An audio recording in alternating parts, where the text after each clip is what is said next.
हकदार बदल जाते हैं, किरदार बदल जाते हैं। यहां तक कि मन्नत पूरी ना हो तो लोग भगवान तक बदल देते हैं। जीवन में धोखा खाना भी जरूरी है, क्योंकि चलना माता पिता सिखा देते हैं, पर संभलना खुद सीखना पड़ता है। सच्ची खुशी तभी मिलती है जब तुम्हारी सोच, वचन और कर्म में एक रूपता हो।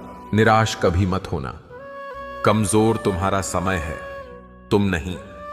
जैसे तेल खत्म होने पर दीपक बुझ जाता है, वैसे ही कर्मों के कम होने पर भाग्य भी नष्ट हो जाता है। समझदार लोग इतिहास नहीं बनाते, वे केवल इतिहास पढ़ते हैं। इतिहास वही रचते हैं जो अपने लक्ष्य के लिए जुनूनी और जिद्दी होते हैं। जब इंसान जन्म लेता है तो उसके पास सांस होती है, लेकिन कोई नाम नहीं। मगर जब मृत्यु आती है तो नाम तो होता है, पर सांस नहीं। इस सांस और नाम के बीच की यात्रा को ही जीवन कहते हैं। भगवान कृष्ण कहते हैं, जब मन भक्ति में रमने लगे तो समझ लीजिए कि आपने ईश्वर को नहीं चुना, लेकिन कि ईश्वर ने आपको चुना है। ईश्वर केवल मार्ग दिखा सकता है, उस पर चलना हमारा कर्तव्य है। भाग्य की रेखाओं पर भरोसा छोड़ दीजिए। जब लोग बदल सकते हैं तो भाग्य क्या चीज है।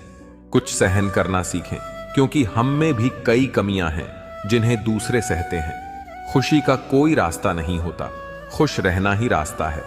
किसी बात का पछतावा ना करें। अगर वह अच्छी है तो उत्तम है, अगर बुरी है तो अनुभव है। हर रिश्ता एक पक्षी की तरह है, उसे कसकर पकड़ें तो वह मर जाता है, ढीला छोड़ें तो उड़ जाता है, मगर प्यार से थामें तो वह हमेशा साथ रहता है। श्री कृष्ण कहते हैं, डूबता सूरज इस बात का प्रतीक है कि अंत भी उतना ही सुंदर हो सकता है। समय वह तराजू है जो मुश्किल वक्त में अपनों का असली वजन दिखाता है। जो कहते हैं कि हम सब मिट्टी से बने हैं, वे झूठ बोलते हैं। मैं कई अपनों को जानता हूं जो पत्थर के बने हैं। कुछ रिश्ते किराए के घर जैसे होते हैं, कितना भी सजाओ कभी अपने नहीं होते।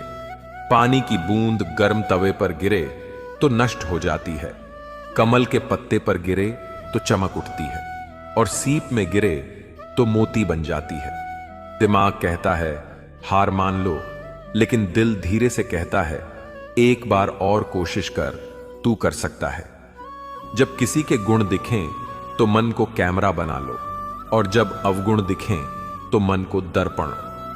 लोग भले ही नाम से पहचाने, पर याद स्वभाव से ही रखते हैं। जीवन में संकट आए तो निराश होने की जरूरत नहीं, उनसे नफरत न करें, क्योंकि